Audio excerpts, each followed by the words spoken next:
So I decided I needed to come on really quick and do a podcast on something that I just recently saw on TikTok. And as TME Podcast, one of the topics that I said that we would talk about is politics. I am Miss Rhonda and welcome to TME Podcast. Thank you for listening and tuning in. For those of you who are my regular listeners or watchers, I appreciate you. Please continue to listen and share the podcast. So I'm on TikTok this evening and I ran across this post on TikTok and it says, "Are we playing right into their plan?" So before I read it, I want to say that friends and I, we've had conversations about things that are going on in the world. And yes, we do a little bit of maybe some little conspiracy talk thinking, right? Trying to understand and comprehend what's going on in our government, why certain steps are being taken and certain steps are not, when it comes to education, when it comes to healthcare, when it comes to gun control. Maybe I'll take each one of the topics and give my 2 cents opinion on it as I read about it. And some of you may have heard of Saul Alinsky. I had never heard of Saul Alinsky, and I will admit I'm not a history buff. I'm not a person who's like heavy into politics or the nature of what's going on in politics. It has to be something like really big to like get my attention. It's so much to me in politics to have to keep up with. I'd just rather be doing something else, to be honest. So in this article that they posted on TikTok, it says that Hillary Clinton did a college thesis on Saul Alinsky's writings, and Obama writes about him in his books. Now, I have not read any of Obama's books yet, although I do have them on my list. I just have not gotten to them yet. I guess I need to hurry up and do that.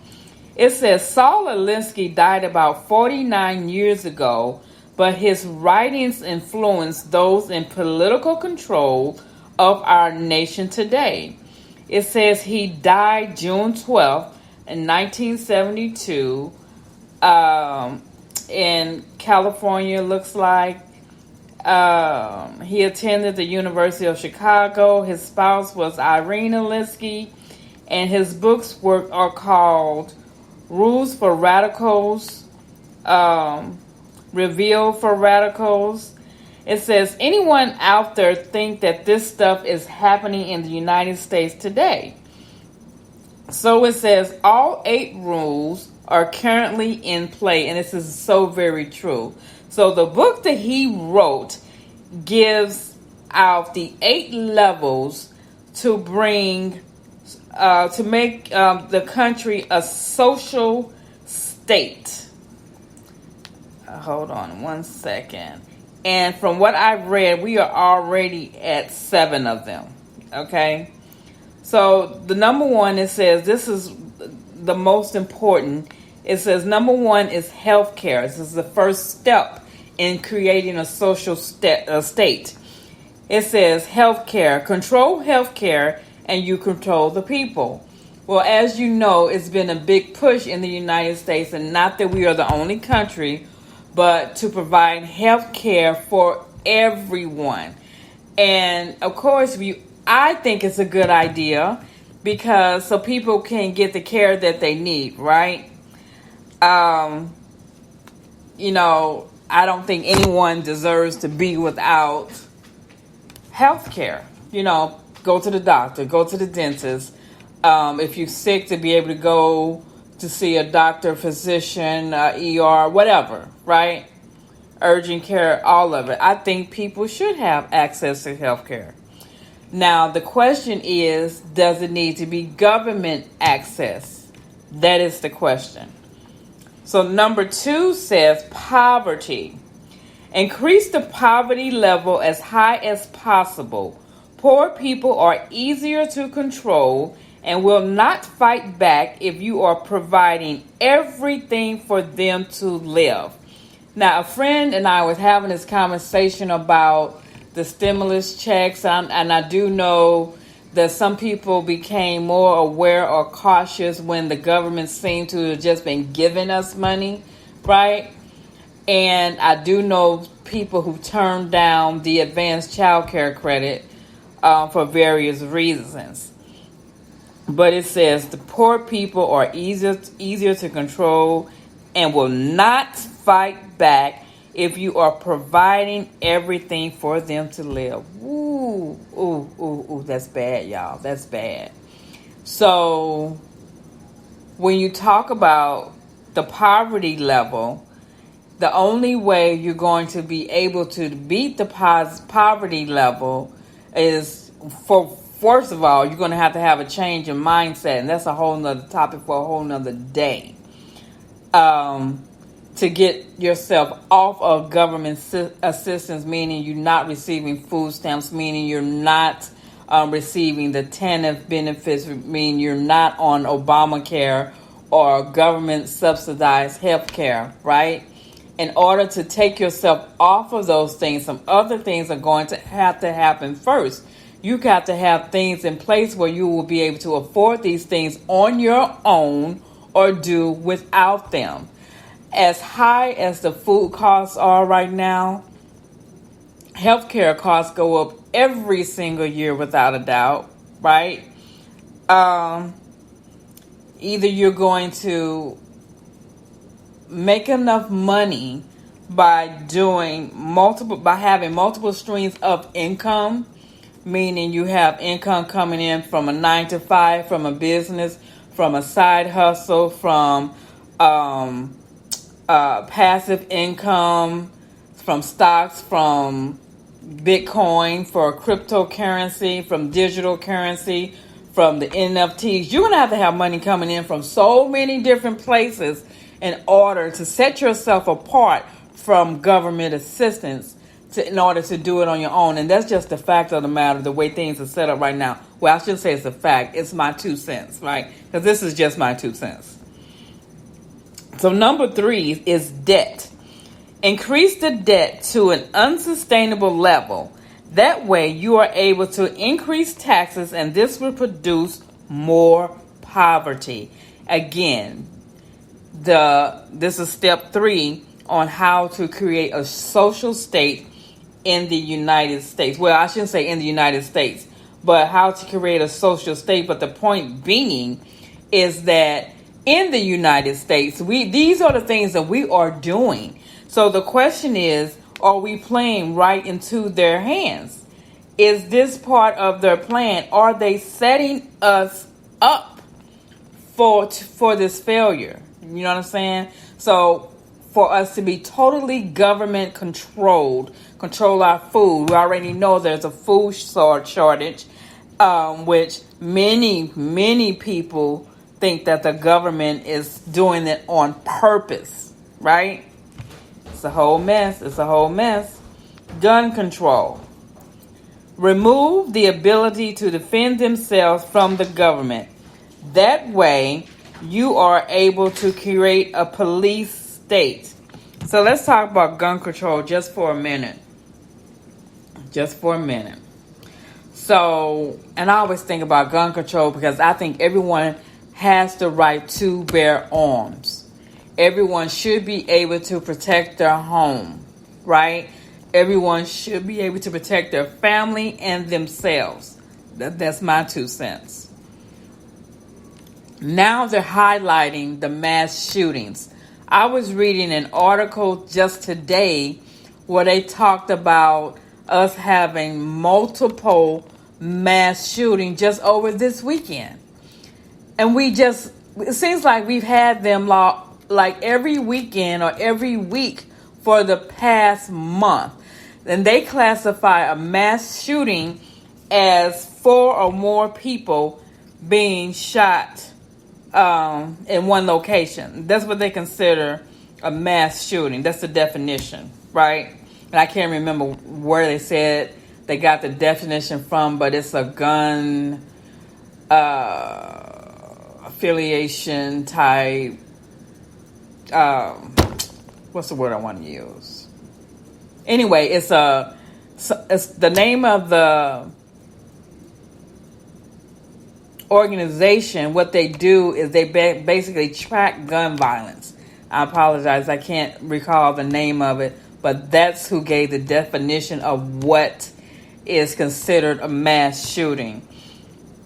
So you could say that they are highlighting the mass shootings in order to bring new legislation to enact gun control, to give more reason to have gun control and to give more reason to strip certain access to certain guns, right? Yeah. After, first of all, they gave them to them. Now they want to take it away. So, and I'm not saying that it should not be taken away. Something has to be done in order to control the guns, in order to control who has access to the guns. I don't think the guns themselves is the problem. I think the education and the access to the guns is the problem.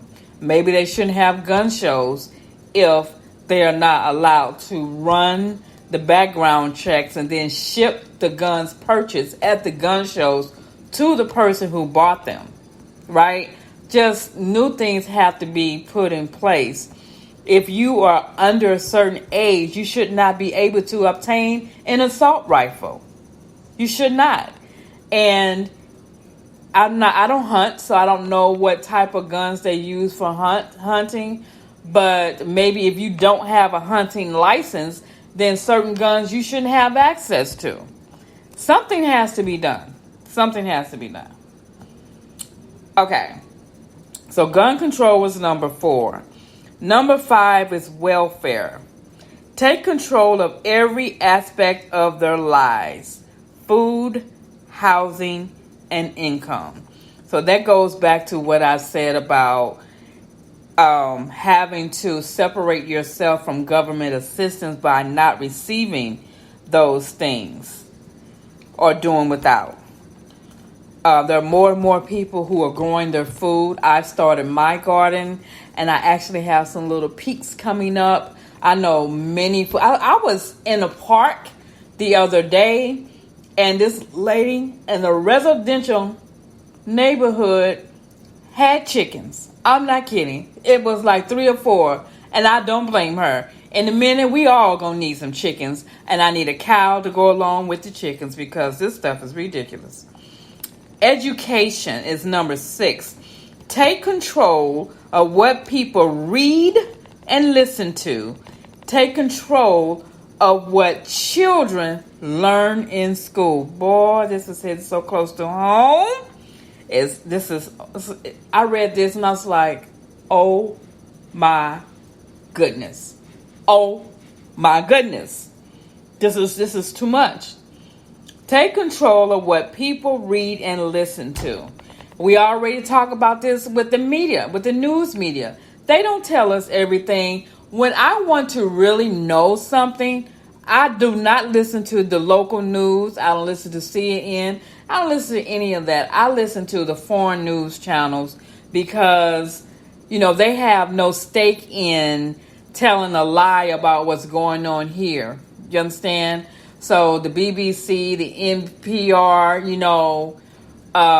just not 245, not the local channel, because they only going to say what they're told to say. But the other news channel, and then there's news channels I listen to on the internet, on satellite radio, that I get more information from because this stuff is crazy.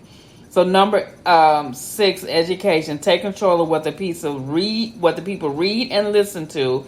And what people read takes me to Facebook, social media, Instagram, and I know Elon Musk is buying Twitter, if that deal is still going on.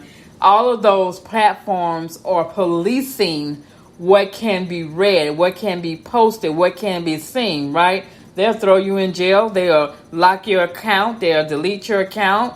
They will just do all kinds of stuff depending on what you post. And that is controlling what it is that we are reading. Ooh, child. Number 7. Number 7 is religion. Remove the belief in the God from the government and schools. Remove the belief in the God from the government and school. Well, we know that they did this a very long time ago. Took out, removed God from school, and there's supposed to be a separation between, religion and state, right? So that's been going on for quite some time. Number 8 is class warfare. Are you all ready for this? Class warfare. Divide the people between the wealthy and the poor. This will cause more discontentment, and it will be easier to tax the wealthy to support of the poor. That's what I think it says. I apologize. Part of this is blocked out because I had to crop it in order to be able to record and get on the phone. Record and read it from my phone, my other phone. And then it says, now that was number 8. It says, does any of this sound like it's happening in the United States? All of this sounds like it's happening in the United States. So is this lists the 8 steps to create a social state. We are already on the 8th step. Not only are we at the point where we're trying to separate people by what they make, the wealthy and the poor, we are now separating people based on the color of our skin. And of course, we know that has been going on from damn near the beginning of time, right? So this is eerie. It's scary. It makes me want to watch more exactly what is going on. This is a lot. So Saul Alinsky, I think I will read more about his stuff at a later date, and I may move Barack Obama's books up on my list to see what exactly he is saying about Saul Alinsky in his books. And since Hillary Clinton wrote about him in her thesis in college, it's worth looking up her thesis, because these are the people who have been running and controlling the United States for the last, 16 years? Actually longer than that, because we had a Reagan, 2 Bushes. We had Barack Obama. We've had Hillary Clinton as Secretary of State. And now we have Biden. And we all know Biden he does what they tell him to do. And when I say they, I mean the 1% of the people who run the world. This is incredible. I was like, I have got to read this on my podcast. So if you're listening, if you have an opinion, if you have a comment on what I have found and what I just read to you about Saul Alinsky, please leave a comment. I would love to have a conversation about it. If you would like to come on to my podcast and actually have a conversation about it, I will welcome you. You do not have to agree with me. But yeah, I'm definitely up for an adult, healthy conversation about this. This is Miss Rhonda with TME Podcast. I will see you at the top. Good night.